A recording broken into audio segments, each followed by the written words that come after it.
মধ্যপ্রাচ্যের সংঘাতের কারণে বাংলাদেশে জ্বালানি তেলের সংকট দেখা দিতে পারে, সেই আশঙ্কায় এখনও রাজধানীর ফিলিং স্টেশনগুলোতে গ্রাহকের ভিড়। মহাখালী বাস টার্মিনাল সংলগ্ন ফুয়েল ফিলিং স্টেশন থেকে আরও জানাতে যুক্ত হচ্ছেন সহকর্মী জাকারিয়া খান। জাকারিয়া, কেমন দেখছেন আজকের চিত্র, জানাবেন।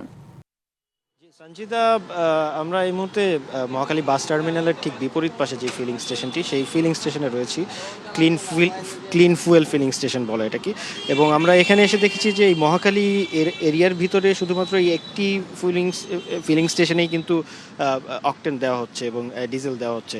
বাদবাকি এর আশেপাশে যতগুলো পেট্রোল পাম্প আমরা দেখতে পেয়েছি, ফিলিং স্টেশন দেখতে পেয়েছি, সবগুলোতেই কিন্তু এই মুহূর্তে তেল দেওয়ার কার্যক্রম বন্ধ রয়েছে।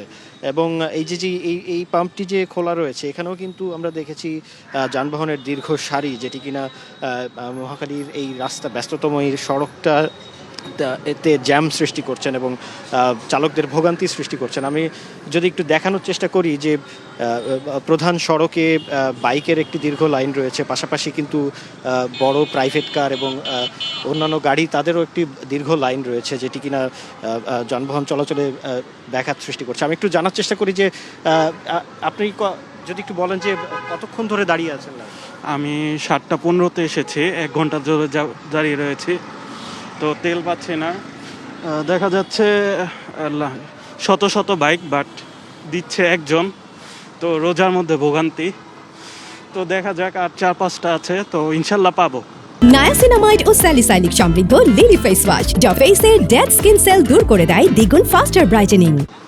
আমি একটু যদি আপনার কাছে জানতে চাই যে আশপাশের সবগুলো, ঢাকার ভিতরে সবগুলো ফিলিং স্টেশন কি খোলা রয়েছে? আপনারা কি তেল পাচ্ছেন ঠিকভাবে? না, আমি এয়ারপোর্টে ট্রাই করছিলাম, এয়ারপোর্টে নাই বলছে যে সন্ধ্যার পরে। তারপরে এখানে চলে আসছি, প্রায় 1 ঘন্টা যাবত লাইনে দাঁড়ায় আছি।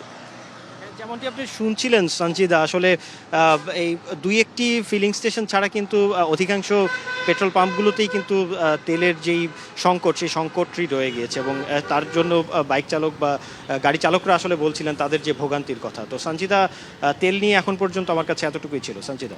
জাকারিয়া, ধন্যবাদ আপনাকে।